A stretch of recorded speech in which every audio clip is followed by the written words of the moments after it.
저는 오늘 본문의 말씀을 가지고 다니엘의 인생 모습 이런 제목으로 하나님 말씀을 증거하도록 하겠습니다. 신약에 요한계시록이라는 책이 있습니다. 이 요한계시록은 마지막 때에 일어날 일을 하나님께서 요한을 통해서 쓰신 책이 바로 요한계시록이죠. 그런데 구약의 다니엘서는 바로 구약의 계시록이다. 그렇게 칭할 만큼 마지막 때에 될 이야기들을 참 잘 설명하고 있습니다. 오늘 9장에 보면 이 70일에 대한 이야기가 나옵니다. 이 70일에는 하나님께서 역사를 어떻게 이끌어가는지 70일이라는 그 기간을 통해서 나타내주고 있습니다. 이 70일이가 끝나면 죄가 없어지고 하나님의 나라가 완성되고 이 땅에 참된 회복이 일어나게 된다는 거예요. 대단한 사람이죠. 하나님께서는 다니엘을 통해서 마지막 때 일어날 일을 보여주셨다는 겁니다. 뿐만 아니에요. 다니엘은 그 시대에 가장 의로운 사람이었습니다. 에스겔서에 보면 3대 의인이 나오죠. 다니엘, 노아, 욥. 이 3대 의인의 특징이 있습니다. 이 다니엘은 빼고 노아는 어떤 사람입니까? 당대의 의인이요 당대의 완전한 자라 했습니다. 욥, 하나님께서 사탄 앞에서 천사들 앞에서 칭찬했던 사람이 바로 욥이었습니다. 대단한 사람이죠. 그와 비교도 될 만큼 하나님 앞에서 인정받는 사람이 바로 다니엘이었다는 거예요. 오늘 본문은 다니엘이 70일에 대한 그 내용을 설명 듣기 전에 그가 어떤 삶을 살았는지를 보여준다는 거예요. 저는 우리 성도님들이 이 다니엘처럼 인생 모습이 하나님께 인정받는 그런 복된 성도님 되시기를 원합니다. 저는 오늘 본문을 통해서 3가지의 말씀을 나누려고 합니다. 첫 번째, 책을 통해 깨달았다 했습니다. 2절을 제가 읽겠습니다. 곧 그 통치 원년에 나 다니엘이 책을 통해 여호와께서 말씀으로 선지자 예레미야에게 알려주신 그 연수를 깨달았나니 곧 예루살렘의 황폐함이 70년 만에 그치리라 하신 것이니라. 다니엘은 책을 통해서 깨달았다. 대체 무엇을 깨달았다는 겁니까? 여호와께서 말씀으로 선지자 예레미야에게 알려주신 그 연수를 깨달았다는 거예요. 예루살렘의 황폐함이 70년 만에 그치리라. 이스라엘이 하나님 앞에 범죄하고 나라가 망했죠. 북이스라엘도 망했고 남유다도 망했습니다. 물론 북이스라엘은 역사 속에서 이제 사라졌죠. 하지만 아직 남유다가 남아 있었습니다. 이 남유다가 바벨론의 포로로 끌려갔습니다. 3차에 걸려서 포로로 끌려가서 남유다도 망하고 말지요. 그러나 예레미야 선지자를 통해서 하나님께서 하신 말씀이 있습니다. 오늘 본문 말씀처럼 예루살렘의 황폐함이 70년 만에 그치리라. 무슨 얘기입니까? 70년이 지나면 회복이 일어난다는 거예요. 다니엘이 어떻게 해서 예루살렘의 황폐함이 70년 만에 그치는 것을 알았을까요? 바로 책을 통해 알았다는 거예요. 여기서 말하는 책은 바로 하나님 말씀을 통합니다. 따라서 다니엘은 말씀을 깨닫는 모습을 우리에게 보여준다는 겁니다. 여기서 깨달았나니 라는 이 단어를 보았더니 이해하다, 분별하다, 신중하다, 민첩하다 이런 뜻을 가르쳐주고 있습니다. 다니엘은 하나님 말씀을 충분히 이해하고 분별했다는 거예요. 저는 우리 성도님들이 하나님 말씀을 충분히 이해할 만큼 가까이 하시기를 바랍니다. 제가 책들을 읽으면서 느낀 것 중에 하나는 우리가 책을 보면 작가는 서론부터 결론까지 어떤 내용을 가지고 책을 쓰잖아요. 어떤 목적을 가지고 전개를 해 나가잖아요. 근데 한 부분을 보면 전체 통으로 그림이 그려지지 않아요. 그런데 책을 한 번 보고 두 번 보면 아, 이 작가가 이런 내용을 설명하고 있구나 하는 것을 알 수 있게 된다는 거예요. 다니엘은 말씀을 가까이 있기 때문에 아, 이 구약의 말씀이 무엇을 말하는지 충분히 이해하고 분별할 수 있게 되었다는 겁니다. 그리고 신중하다고 했습니다. 신중하다는 것은 다니엘이 하나님 말씀을 대할 때 가볍게 대하지 않고 아주 신중하게 대했다는 거예요. 그리고 그는 하나님 말씀을 깨닫고 나서 민첩했다고 했습니다. 여기서 민첩하다는 것은 말씀에 대한 반응을 보여줍니다. 하나님 말씀을 깨닫고 어떻게 합니까? 바로 어떤 행동들을 취했던 것을 보게 됩니다. 오늘 예배 참석하신 사랑하는 성도님, 저는 우리 성도님들이 말씀을 가까이 하시기를 바랍니다.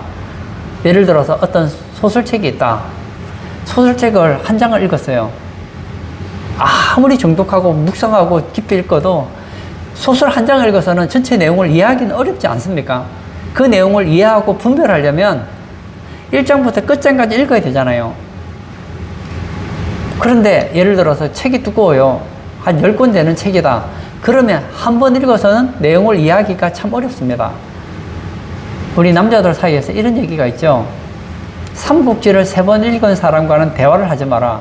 그만큼 삼국지의 내용이 깊이가 있다고 하죠. 근데 제가 처음에 삼국지를 읽었는데, 분명히 읽긴 읽었는데 무슨 내용인지 잘 모르겠더라고요. 너무 사람이 많아요. 물론 핵심 되는 주인공은 한 10여 명 되지만 그 주변에서 모사라든지 뭐 장군이라든지 이런 사람들이 많기 때문에 읽어도 맥에 잡히지가 않더라고요. 책을 여러 번 읽으니까 삼국지는 이런 내용이구나 하는 것을 알 수 있게 되었다는 겁니다. 저는 성경도 마찬가지라고 생각해요. 여러분, 성경은 어린아이가 읽어도 이해할 만큼 쉬운 책이고, 성경은 세계에 석하게 읽어도 이해하지 못할 만큼 어려운 책이다. 그렇게 얘기를 합니다. 무슨 얘기입니까? 구원을 받기 위해서는 나이가 어리고 세상적인 교육이 없더라도 구원받을기에 충분한 그런 지식을 성경은 제공해 준다는 겁니다. 성경은 얼마나 어려운 책이냐? 세계적인 신학자, 하루 종일 성경을 연구하고, 그리고 원어를 파헤치고 배경을 파헤치는 신학자가 읽어도 어려울 만큼 깊이가 있다는 거예요. 저도 어릴 때부터 성경을 읽었잖아요. 성경을 보니까 충분히 구원 얻기에 충분한 지식을 저는 얻은 것 같아요. 그럼에도 불구하고 성경은 어려워요. 이제 개관을 알고 나니까 깊이 있게 알고 싶잖아요. 처음에는 창세기부터 요한계시록이 이런 내용이구나, 이 개관적으로 알아요. 그런데 이제 좀 더 성경을 읽다 보면 이제는 깊이 있게 알고 싶은 거예요. 깊이 있게 알려고 하면 할수록 어렵습니다. 너무 깊이가 있어요. 세상의 책은 한 몇 번 읽고 나면 대충 이런 내용이구나를 알게 돼요. 근데 성경은 평생을 읽어도, 평생을 공부해도 그 깊이를 다 깨닫지 못할 만큼 얼마나 깊이가 있는 책인지 모릅니다. 시편 1편에는 복 있는 사람은 여호와의 율법을 즐거워하여 그 율법을 주야로 묵상하는 자라고 했습니다. 주야로 묵상한다. 주야가 무엇입니까? 밤낮이잖아요. 밤낮으로 말씀을 묵상한다. 그 말씀을 가까이 한다는 거 아니겠습니까? 저는 우리 성도님들이 말씀을 가까이 하기를 원합니다. 신약 성경에 가장 많은 책을 쓴 저자가 사도 바울이죠. 물론 하나님께서 사도 바울에게 쓰게 했지만, 바울은 어떤 사람이었습니까? 그는 처음에는 유대교 신봉자였지만 그는 어려서부터 율법에 능통했던 사람이었습니다. 그 바탕 위에 그가 구원을 받고 나서 다시 율법을 복음으로 재해석하고 신앙이 어린 사람들에게 편지를 쓴 것이 우리가 오늘 보고 있는 이 서신들이 아니겠습니까? 그는 본인이 성경에 깊이 있었을 뿐만 아니라 주변의 사람들이 말씀을 가까이 하기를 원했습니다. 사도행전 20장에 보면 바울이 에베소 장로들에게 마지막 고별 설교를 할 때 이런 얘기를 합니다. 주와 및 그 은혜의 말씀에 부탁한다. 뭘 부탁한다고요? 주님께서 이 에베소 교회를 지켜주시기를 부탁하고 은혜의 말씀이 지켜주기를 부탁한다는 거예요. 뿐만 아닙니다. 디모데 후서에 보면 바울은 디모데에게 유언할 때 진리의 말씀을 분별하라, 그렇게 얘기를 합니다. 저는 우리 성도님들도 진리의 말씀을 분별하기를 원합니다. 오늘날 이 사회를 한번 돌아가는 걸 보세요. 얼마나 비진리가 판을 치는지 모릅니다. 이 시대는 절대 진리도 없고 전부 상대적인 진리 아닙니까? 그러다 보니 논리적으로 들으면 맞는 것 같아요. 근데 알고 보면 아닌 경우가 얼마나 허다한지 모릅니다. 제가 요즘에 이사야서를 읽고 있는데 이사야서에 보면 그런 내용이 나옵니다. 여러분, 사람들이 얼마나 어리석은지 모릅니다. 하나는 돌을 가지고 내가 필요한 집을 지어요. 집을 짓는데 돌을 사용하잖아요. 그리고 남은 그 돌을 깨요. 깨서 그걸 가지고 어떤 형상을 만들어요. 그리고는 신이라고 또 그 앞에 빌어요. 얼마나 모순입니까? 똑같은 돌인데 어떤 것은 내가 사용하는 물건이 되고 하나는 신이 돼요.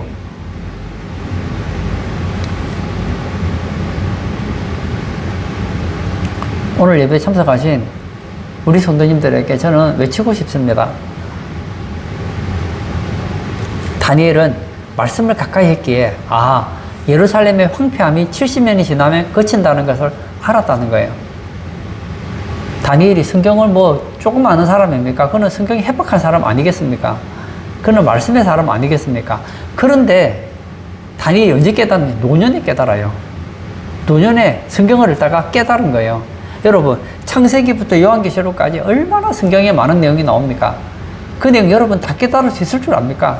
가까이 하고 은혜 받고 성령에 깨닫게 해주시면 어떨 때는 창세기에서 깨닫고 어떤 데서는 예레미야에서 깨닫고 어떤 데는 요한계시록에서 깨닫고 이렇게 점점 그 깊이 있게 깨닫게 된다는 거예요. 시편 119편은 답관체로 기록되어 있습니다.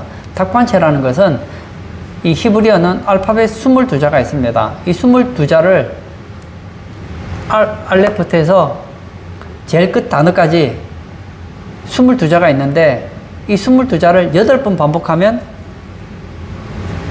시편 119편에 절수가 나오게 됩니다. 그래서 처음에는 알렙, 그 다음에 베트, 김멜, 달렛, 해, 와우 이런 식으로 해서 이 단어를 가지고 쓰는데 이 시편 119편은 여호와의 율법에 대해서 얼마나 많은 얘기를 시작하는지 모릅니다. 시작은 이렇게 시작하죠. 행위가 온전하며 여호와의 법에 행하는 자는 복이 있다. 여호와의 법에 행하는 자는 복이 있다. 그렇게 말을 하고 제일 끝절에는 여호와의 계명을 영원히 잊지 않는다. 그렇게 얘기를 하고 있습니다. 누가 복이 있다고요? 여호와의 법에 행하는 자가 복이 있습니다. 질문요. 여호와의 법대로 행하려면 알아야 행할 거 아닙니까? 모르는 건 행할 수가 없잖아요. 그래서 이 시편의 기자는 여호와의 계명을 영원히 잊지 않겠다. 시편 119편에 보면 하나님 말씀을 율법, 율례, 말씀 이런 단어로 표현을 합니다. 그는 이런 얘기도 하죠. 주의 말씀은 내 발의 등이요 내 길의 빛이다. 얼마나 좋습니까? 하나님께서 우리에게 인생을 살아가는 지침서로 성경을 주셨잖아요. 어떤 분은 그러죠. 아이고, 성경을 읽으면 좋지만 이 두꺼운 책을 어떻게 읽느냐고. 여러분, 작정하고 읽으면요 그렇게 시간 많이 걸리지 않습니다. 세상에 나와 있는 책들도요 우리 작정하고 읽으면 며칠이면 읽잖아요. 성경도 읽겠다 작정하고 읽으면요 한두 달이면 충분히 읽을 수 있습니다. 저는 다독을 많이 하라는 얘기가 아니에요. 성경은 우리가 생각하는 것만큼 그렇게 긴 책이 아니라고요. 여러분, 거의 성경의 기록 연대가 대략 한 1500년 정도 되잖아요. 1500년의 책을 성경책 한 권에 담았으면 충분한 거 아닙니까? 오히려 얇지요. 그리고 하나님께서 우리에게 하고 싶은 말이 얼마나 많겠습니까? 그 말을 줄여서 나온 게 성경이에요. 예수님에 대해서 성경은 이렇게 얘기하죠. 예수님이 하신 일을 기록하면 세상이라도 감당하지 못한다고 했습니다. 구약 성경 빼고요. 다른 사람 책 빼고요. 예수님에 대한 이야기만요. 글로 쓰더라도 세상이라도 감당치 못할 거라고 했습니다. 만약 예수님이 그 3년 반 공생에만 책으로 썼어도 아마 지금 성경보다 아마 100배는 더 많아졌을걸요, 양이. 모세 이야기를 만약 다 글로 쓰려고 해보세요. 40년 동안 이야기를 글로 쓰면 얼마나 분량이 많겠습니까? 그래서 줄여서 이렇게 얇은 책이 됐다는 거예요. 그래서 성경이 너무 두껍다, 부담스럽다 생각하지 말고 성경은 얇은 책이다. 빨리 읽을 수 있는 책이다. 팔만대장경을 한번 보세요. 불교의 경전인 팔만대장경을 보세요. 팔만대장경에 비하면요, 성경은 너무너무 짧은 책이에요. 다니엘의 인생 모습. 첫 번째, 다니엘은 책을 통해 깨달았다고 했습니다. 이것은 말씀을 깨닫는 모습을 우리에게 보여줍니다. 저는 우리 성도님들이 말씀을 가까이 해서 말씀을 깨닫기를 바랍니다. 작년보다 올해 더 많은 말씀을 깨달으시고 올해보다 내년에 더 많은 말씀을 깨달으시고 그 말씀이 여러분의 인생에 복이 되고 그 말씀을 잊지 않는 복된 성도님 되시기를 축복합니다. 두 번째, 기도하며 간구하기로 결심을 합니다. 제가 3절을 또 읽도록 하겠습니다. 내가 금식하며 베옷을 입고 죄를 덮어쓰고 주 하나님께 기도하며 간구하기를 결심하고, 여기 보면 내가 금식하며, 금식할 때 어떻게 했다는 겁니까? 금식하며 기도했다는 거예요.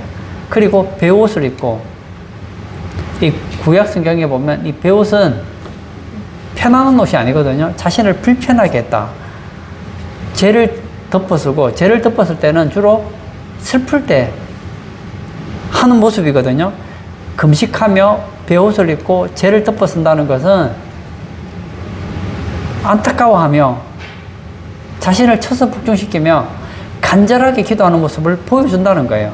주 하나님께 기도하며 간구하기를 결심하고, 여기 보면 기도하며 간구하기를 결심했다. 그냥 기도하며 해도 되잖아요. 근데 기도하며 간구하기를 결심하고, 무슨 얘기입니까? 다니엘이 간절하게 기도하는 모습을 보여준다는 거예요. 다니엘은 어떤 사람이었습니까? 그는 기도의 사람이었다는 거예요.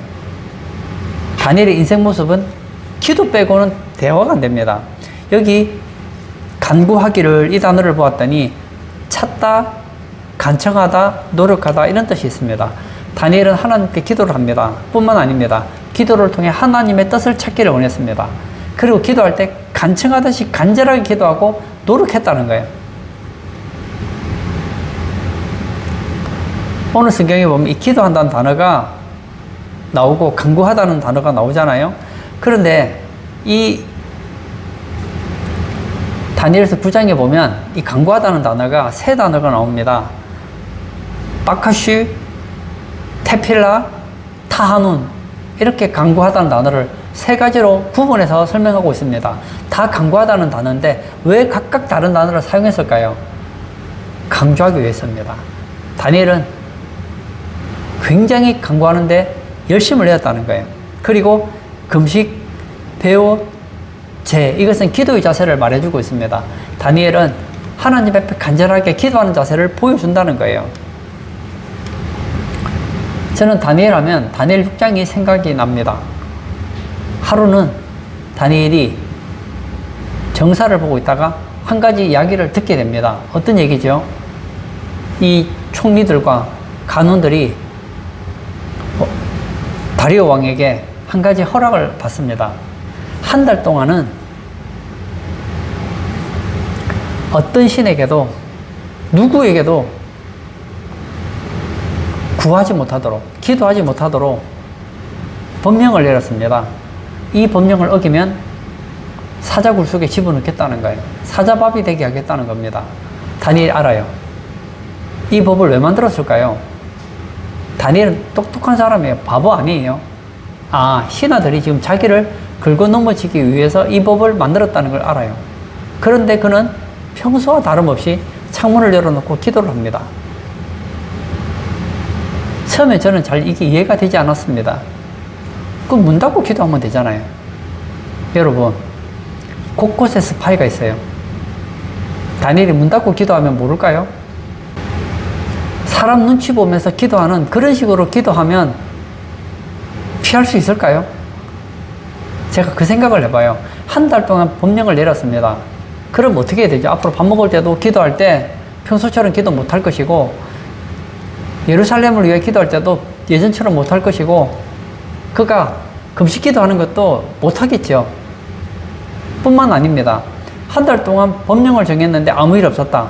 그러면 관원들이 이제 포기다.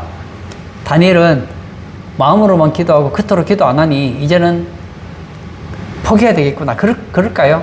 그 다음엔 1년을 할 겁니다. 또 다른 법령을 만들어서 다니엘이 신앙생활을 하는 것을 가지고 분명히 꼬투리를 잡을 거란 말입니다. 다니엘이 창문을 열어놓고 예전처럼 하나님께 감사하며 기도했다는 것은 무엇을 말해줍니까? 죽어도 기도는 포기할 수 없다. 내가 사자굴에 들어간다 하더라도 기도하는 것을 양보할 수 없다. 이것이 다니엘의 기도 모습이었다는 거예요. 오늘 예배 참석하신 사랑하는 성도님, 우리 성도님들에게 기도는 얼마나 가치 있는 것입니까? 어떤 분들은 그래요. 기도하는 게 너무 힘들대요. 너무 부담스럽대요. 다니엘을 보세요. 다니엘은 기도하기 위해서 목숨을 내놓잖아요. 그가 다니엘입니다. 그가 얼마나 간절하게 기도했습니까? 다니엘의 마음은 이거예요. 내가 기도할 수 없다면, 내가 사람 눈치 보면서 엉터리로 기도할 바에는 차라리 사자굴에 들어가는 것이 낫다. 설령 오늘 기도하고 사자굴에 들어가 죽는 한이 있더라도 하나님 앞에 기도하는 나의 기도의 자세와 태도는 바뀌지 않을 것이다. 그런 마음을 가지고 있었던 사람이 바로 다니엘이었다는 거죠. 예수님은 어떻습니까? 겟세마네 동산에서 오늘 저녁이 되면 이제 잡혀가서 매를 맞고 십자가에 죽게 되겠죠. 기도합니다. 얼마나 간절하게 기도하는지 땀방울이 핏방울이 됩니다. 하나님 앞에서 울면서 기도합니다. 간절한 모습을 보여주죠. 저는 우리 성도님들이 다니엘처럼, 예수님처럼 일상 속에 기도를 소중하게 여기고 기도하시는 복된 성도님 되시기를 축복합니다. 데이비드 브레이너드라는 인디언 선교사가 있습니다. 이분은 굉장히 많은 영향력을 미쳤던 사람입니다. 그의 살았던 인생은 얼마 되지 않아요. 그는 미국 대각성 운동을 일으켰던 요나단 에드워즈와 영국의 대붕을 일으켰던 요한 웨슬레에게 큰 도전을 주었습니다. 그리고 뿐만 아니라 위대한 교회의 사가였던 케네트 라토넷이라는 분이 브레이너드는 수많은 사람의 마음을 움직여, 수많은 사람의 가슴을 움직여 전도자와 선교사가 되도록 하였다 그랬습니다. 이 브레이너드라는 이 목사님은, 이 선교사님은 몸이 많이 안 좋으셨답니다. 그래서 어떤 경우에 아파서 선교를 잘 하지 못했대요. 선교를 해야 되는데 몸이 아파서 움직이지를 못해요. 그럴 때 그는 어떻게 했느냐? 누워서 기도했다는 거예요. 선교를 위해서 하루를 금식을 해서 기도했다는 거예요. 이 브레이너더의 생애와 일기를 보면 이분은 다른 어떤 목사님들처럼 아주 탁월한 뭔가는 없었어요. 그러나 그의 삶에서 빠질 수 없는 것이 있었다는 거예요. 그는 몸이 약했기 때문에 다른 선교사들처럼 그렇게 많은 일을 하지를 못했어요. 그럼에도 불구하고 그는 기도로서 미국의 대각성 운동을 하게 만들었고 영국의 대붕을 일으키는 그런 불시 역할을 했다는 겁니다. 아유, 내가 기도한다고 세상이 바뀔까요? 예, 맞아요. 우리가 기도한다고 세상 바뀌지 않습니다. 그러나 우리가 기도하면 하나님께서 우리 기도를 들으시고 세상을 바꾸십니다. 데이비드 브레이너드라는 이 인디안 선교사는 정말 아무것도 아니었어요. 세상 사람들 알아주지도 않는 사람이었습니다. 그러나 그의 기도를 통해서 미국과 영국이 뒤집어졌다는 거예요. 누가 압니까? 하나님은 우리가 제2의 데이비드 브레이너드가 되기를 원하는지 말입니다. 다니엘의 인생 모습 첫 번째, 다니엘은 책을 읽고 깨달았다고 했습니다. 이것은 다니엘이 말씀을 깨닫는 모습을 보여줍니다. 저는 작년보다 올해보다 내년에 성경을 더 깊이 많이 깨닫는 우리 성도님 되시기를 바랍니다. 두 번째, 기도하며 간구하기로 결심했다고 했습니다. 이것은 간절히 기도하는 모습을 보여줍니다. 다니엘에게 있어서 기도는 포기할 수 없는 것이었습니다. 만약 다니엘에게 당신의 인생에서 기도를 빼시오, 이 말은 나에게 죽으라는 얘기입니다 하고 똑같단 말이에요. 저는 우리 성도님들에게도 이런 결단이 있기를 바랍니다. 아이고, 인생 살아가는 거 얼마나 바쁘고 피곤합니까? 기도 안 해도 됩니다. 그때 여러분들도 이렇게 얘기하셨으면 좋겠어요. 내게 기도하지 말라는 것은 나보고 죽으라는 이야기입니다. 멋지지 않아요? 세 번째, 하나님의 거룩한 산을 위했다 했습니다. 20절을 제가 또 읽겠습니다. 내가 이같이 말하여 기도하며 내 죄와 내 백성 이스라엘의 죄를 자복하고 내 하나님의 거룩한 산을 위하여 내 하나님 여호와 앞에 간구할 때, 대체 기도를 했는데 대체 무엇을 위해 기도했는지를 보여주고 있습니다. 한번 볼까요? 내가 이같이 말하여 기도하며, 어떻게 기도했습니까? 내 죄와 내 백성 이스라엘의 죄를 자복하고, 자신의 죄와 이스라엘의 죄를 자복했다는 거예요. 그리고 내 하나님의 거룩한 산을 위하여 하나님 여호와 앞에서 간구했다. 여기서 이 산이라는 단어를 보았더니 언덕, 산 얘기하거든요. 근데 여기서 말하는 산은 예루살렘이 있는 산을 말하거든요. 시온산을 말해요. 다시 말하면 여기서 산은 예루살렘을 지칭한다는 거예요. 구약의 예루살렘은 신약의 교회를 나타내 줍니다. 다니엘이 하나님의 거룩한 산을 위한다는 것은 교회를 위하는 모습을 보여준다는 것입니다. 그는 교회를 생각했습니다. 내가 교회를 위해서 할 수 있는 것이 무엇이 있을까? 예루살렘을 위해서 할 수 있는 것이 무엇이 있을까? 하고 생각을 하고 또 생각을 했습니다. 지금 자기 형편에서 할 수 있는 가장 강력한 무기가 무엇이었을까요? 바로 기도였다는 거예요. 그래서 기도를 하죠. 그리고 내 백성 이스라엘의 죄를 자복했다고 했습니다. 여기서 주의 백성, 그리고 주의 성 예루살렘, 주의 거룩한 산, 예루살렘과 주의 백성, 황폐한 성소, 주의 성, 이런 단어가 오늘 성경에 얼마나 많이 나오는지 몰라요. 신약으로 말하면 내 백성 이스라엘은 대체 무엇을 말합니까? 교회를 말하잖아요. 교회 성도들을 말하잖아요. 그는 교회에 관심이 많아요. 교회를 위하는 마음이 많단 말이에요. 그래서 교회 일원으로서 자신의 죄를 놓고 기도하고, 교회 구성원을 위해서 기도하고, 교회를 위해서 기도하는 모습을 보여준단 말입니다. 저는 너무 멋있습니다. 여러분, 우리 많은 기도를 하죠. 여러분, 기도할 때 교회를 위해서 얼마나 기도하십니까? 저는 우리 성도님들이 기도할 때 여러분의 문제를 놓고 기도하고, 자녀를 위해 기도하고, 사업을 위해서 기도하고, 미래를 위해서 기도하고, 결혼을 위해서 기도하는 거 정말 좋다고 생각해요. 필요합니다. 여기 한 가지 꼭 빠지지 않았으면 좋겠어요. 그게 뭐죠? 교회를 위한 기도. 이 기도가 빠지시면 안 돼요. 예수님께서 제자들에게 기도를 가르쳐 주십니다. 너희는 이렇게 기도하라. 하늘에 계신 우리 아버지여, 이름이 거룩히 여김을 받으시오며 나라의 임하옵시며, 나라의 임하옵시며, 하나님의 나라가 임하게 해달라고 기도하라고 했습니다. 여러분, 하나님의 나라가 대체 어디 있습니까? 우리 하나님 나라면 우리가 죽어서 가는 저 천국을 하나님의 나라로 알고 있습니다. 예, 맞습니다. 우리가 가서 죽어서 가게 되는 그 천국, 하나님의 나라 맞습니다.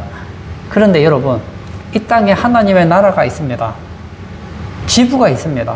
그 하나님의 나라가 뭐죠? 교회라는 거예요.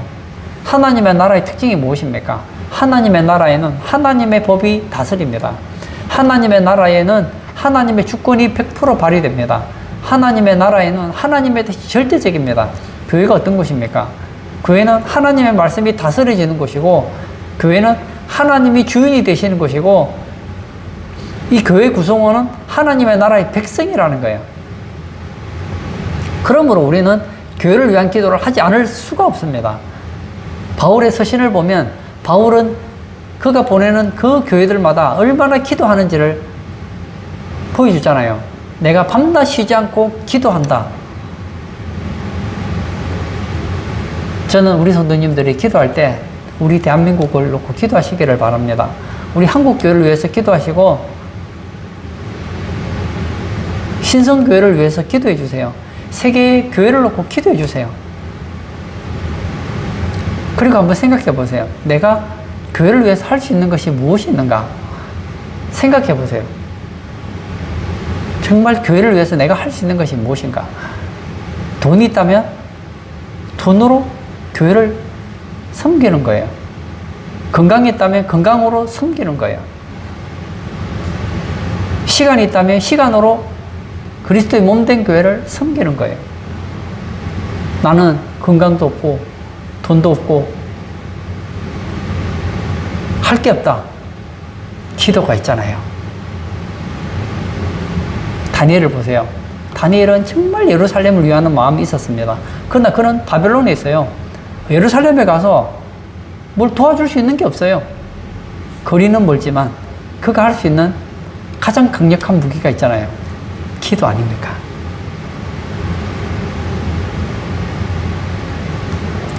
하나님께서는 우리에게 기도라는 강력한 무기를 주셨어요. 이 무기를 여러분 사용하시기를 바랍니다. 이 기도는 강력한 하나님의 선물이에요. 아이고, 기도해도 뭐 응답이 되는지 안 되는지도 잘 모르겠고, 응답되고 안 되고는 여러분이 신경 쓸 문제가 아니라니까요. 응답은 하나님의 몫이에요. 기도했는데 왜 응답이 안 됩니까? 응답이 언제 되는지는 하나님께 맡기시고 여러분은 기도만 하세요. 여러분의 가족을 위해서, 여러분 자녀를 위해서, 우리 대한민국을 위해서, 세계를 위해서, 내가 만나는 그 영혼들을 위해서 기도하세요. 그러나 그 기도 속에 교회를 위한 기도가 꼭 들어갔으면 좋겠습니다. 저는 오늘 다니엘의 인생 모습을 세 가지로 나누었습니다. 다니엘의 그 평소의 인생의 모습은 어떤 모습을 가지고 있었습니까? 그는 말씀에 관심이 많아요. 말씀을 깨닫기를 원하는 모습을 우리에게 보여줍니다. 주변의 사람들이 우리 성도님들을 볼 때 여러분들은 어디에 관심이 많으십니까? 작년보다 올해, 올해보다 내년에 더 성경을 이해하고 분별하고 말씀에 신중하고 말씀에 민첩한 그런 우리 성도님 되시기를 축복합니다. 뿐만 아니라 그는 기도하며 간구하기를 결심했다고 했습니다. 다니엘은 기도의 사람이었어요. 다니엘은 평소에 그의 삶에 기도를 빼놓고는 얘기할 수가 없었습니다. 저는 우리 성도님들이 기쁠 때 기도를 많이 하시기를 바랍니다. 어려움 당할 때 기도하시기를 바랍니다. 여러분 앞에 문제가 닥칠 때 그 문제를 놓고 기도하시기를 바랍니다. 다니엘은 그의 많은 기도가 바로 예루살렘에 있었다는 거예요. 그는 예루살렘의 회복을 놓고 기도했습니다. 창문을 열어놓고 예루살렘을 바라보고 기도했습니다. 예루살렘의 회복을 놓고 기도한 것이죠. 오늘날 한국교회, 세계교회도 별로 다르지는 않지만 우리 한국교회를 보세요. 얼마나 이 언론에서 교회를 욕을 하는지 모릅니다. 교회가 100가지 잘한 것에 대해서는 말 안 해요. 교회가 잘못하는 한 가지를 가지고 침소봉대를 하는 거 보지 않습니까? 이럴 때 우리가 필요한 것이 무엇입니까? 세상 사람들처럼 교회를 손가락질 해야 되겠습니까? 아니잖아요. 교회는 예수님의 몸이에요. 교회는 하나님의 집이에요. 교회는 하나님의 나라예요. 그 교회를 우리가 사랑하지 않으면 누가 사랑하겠습니까? 그 교회를 우리가 위하지 않으면 누가 위하겠습니까? 내가 교회를 위해서 무엇을 할 수 있는지 살펴보세요. 난 아무것도 없어서 못하겠다고요? 다니엘처럼 기도하세요. 교회를 위한 기도가 얼마나 좋은지 모릅니다. 나는 돈이 많은데 어떻게 하면 좋죠? 그 돈을 교회를 위해 쓰세요. 저는 건강이 있는데요. 건강을 교회를 위해서 사용하십시오. 결론을 짓고자 합니다. 다니엘은 하나님이 인정하는 3대 의인이었습니다. 그의 삶에 말씀을 빼놓고는 이야기할 수가 없습니다. 기도 빼고 이야기할 수 없습니다. 예루살렘을 향한 그의 사랑과 관심을 빼놓고는 이야기할 수 없습니다. 우리 성도님들도 여러분의 삶에 말씀과 기도와 교회가 여러분의 삶의 중심이 되시기를 축복합니다. 이 시간 한번 같이 기도하기를 원합니다. 다니엘은 누가 시켜서 성경 본 거 아닙니다. 교회에서 성경 읽어라 해서 읽는 거 아닙니다. 본인이 성경을 읽는 거예요. 누가 강요해서 하는 거 아닙니다. 본인이 읽는 거예요. 기도 누가 하라고 해서 하는 거 아닙니다. 내가 기도의 필요성을 느끼기 때문에 해야 되는 거예요. 그리고 교회 사랑하고 교회를 위해 헌신하고 교회를 섬기는 거 누가 하라 그래서 하는 거 아닙니다. 우리 스스로 자원해야 된다는 거예요. 이 시간 기도할 때 정말 말씀을 가까이 하는 신앙, 기도를 가까이 하는 그런 일상의 모습, 교회를 사랑하는 그런 날마다의 삶이 되게 해달라고 우리 다 같이 기도하도록 하겠습니다.